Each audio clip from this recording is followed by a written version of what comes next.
Bismillahirrahmanirrahim. Elhamdülillah. Esselatu vesselamu ala Resulillah əmmə bə'd.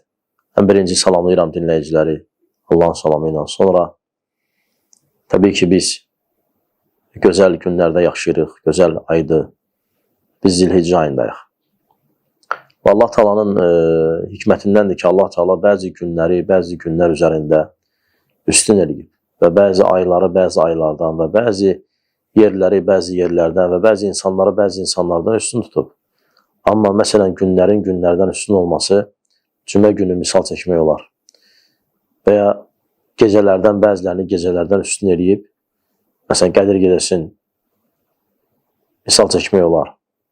Aylardan məsələn Həcc ayını və ya Ramazan ayını üstün eləyib başqa aylardan.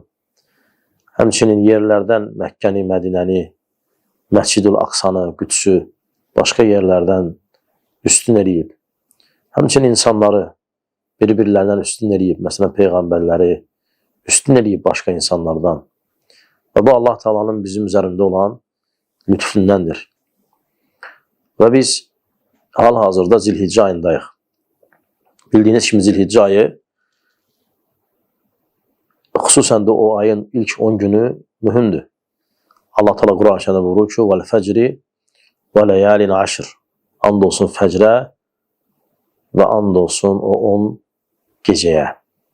Əksər elm əhli bu 10 gecəni Zilhiccə ayının ilk 10 gününü təfsir ediblər. Onlar deyirlər ki, bu 10 gün Zilhiccə ayının 10 günü deməkdir. Təbii ki, bu ayda xeyirli əməllər cəm olur, xeyirli əməllər daha çox edilir və yetər ki, bilmək ki, bu ayda həcc eləmək fərzdir. Kimin ki imkanı var və kimin ki malı var, kimin ki mülkü var. Peyğəmbərimiz sallallahu aleyhi və səlləm buyurur ki, həqiqətən də Allaha ən sevimli əməl, yəni elə bir gün yoxdur ki, o günlər içərisində Allaha qalxan ən sevimli əməl Zilhiccə ayının 10 günündəki olan əməllər olmasın. Yəni, o gündə olan əməllər Allah Taala'ya ən sevimli əməllərdəndir. Və sahabələrdən bəzilər soruşdular ki, ya Rasulullah, hətta Allah yolunda cihad eləməkdən də Peyğəmbər sallallahu aleyhi ve sellem dedi ki, bəli, hətta Allah yolunda cihad eləməkdən də. Sonra dedi ki, yalnız bir halda ki, getsin, yəni cihada getsin, döyüşə getsin və geri qayıtmasın. Yəni şəhid olsun. Şəhidin məqamı şəriətimizdə üstündür, ali bir məqamdır.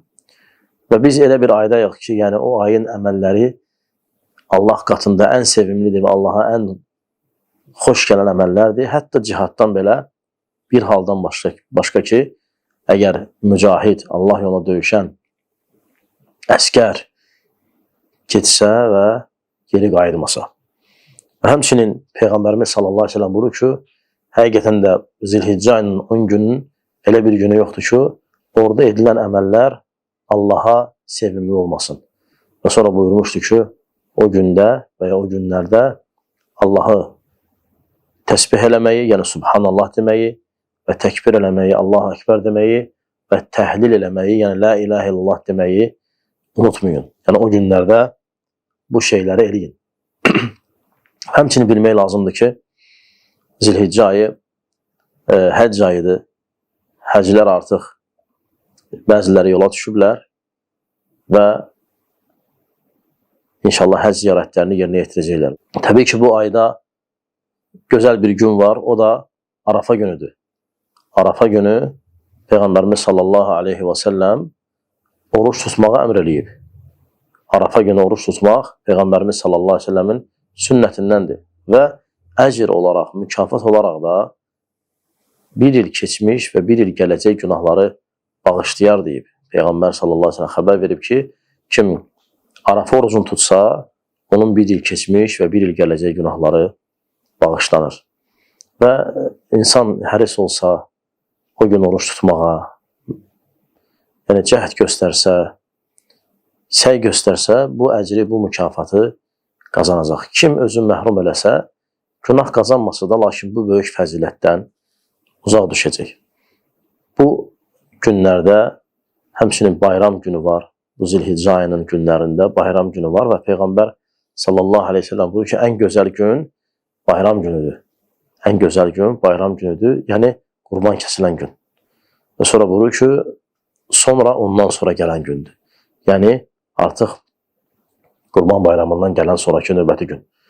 Və Peyğəmbər sallallahu aleyhi ve sellem təkbir eləməyi, Allahu Ekber deməyi, Subhanallah deməyi, La ilahe illallah deməyi, yəni zikr eləməyi bu ayda bizə tövsiyə edib və qurban kəsmək ibadəti də bu aya düşür, Zilhiccə ayına. Kimin imkanı varsa, kimin yəni maddi cəhətdən vəziyyəti imkan verirsə, o qurban keçsin. Qurban da qoyun 6 aydan yuxarıdır, keçi 1 ildən yuxarıdır, inək 2 ildən yuxarıdır, dəvə isə 5 ildən yuxarıdır. Yəni bu qaydalara riayət eləməklə kəsə bilər. Başqa cür sinif heyvanlardan qurban olmur. Məsələn, toyuqdan, qazdan, hündüşkadan, belə şeylərdən qurban olmur. Amma qoyunu və keçini bir nəfər kəsir. Amma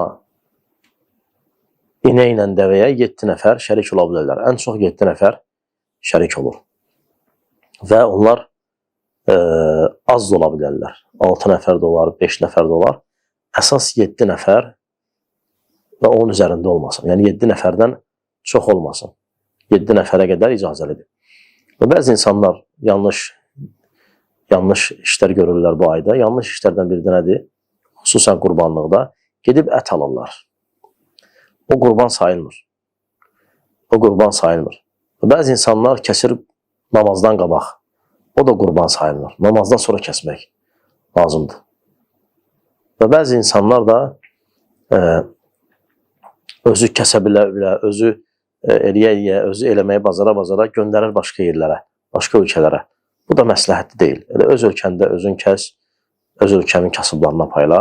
Təbii ki, göndərmək də olar, bu da icazəlidir. Lakin çox saylı sualları nəzərə alıb burada cavab vermək istəyirəm ki, yəni ciddi bir ehtiyac yoxdursa, ciddi bir məsələ yoxdursa, öz ölkəndə kəs və payla. Allah Teala işlənlər üçün faydalı etsin və sallallahu aleyhi və Muhammedin və alə alihi və sahbihi və sələmə təslimən kəthira.